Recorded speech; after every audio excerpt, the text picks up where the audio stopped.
dismantled machine. There is a ghost postman, more powerful than a marble Trojan. A threaded sack of silver balls, bells, to look at impossible to capture with any lens.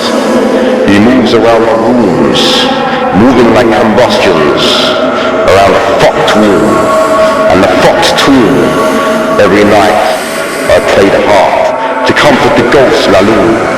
There's a presence out of lavender soap, volcanic head thrust, and Roman ropes. A exhausted body on the bed like a bundle of harbor rope. The exhausted gut like a chemistry lab.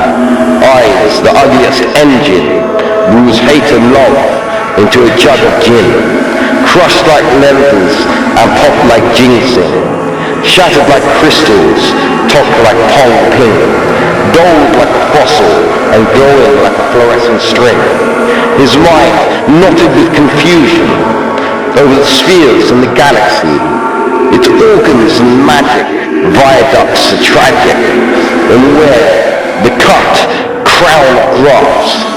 Cut turns a wolf dog's bark into a laugh, to irritate man's existence, turning all the levels of Shakespeare to Morris Patterson's on the side of Scarf.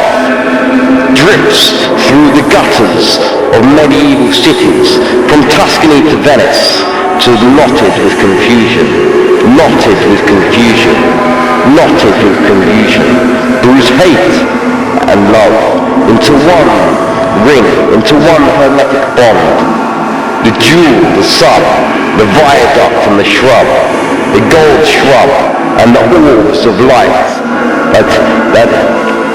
that steam circles of symmetrical geographic geometry into existence, divine canvas, and the fossils of Europa, the fossils and ice lanterns and veins that echo across Europa, the planet that sits like a fluorescent string in the midst of wisdom, and the Godhead glowing like a fluorescent Shiva, organs and magic, organs and magic, organs and magic.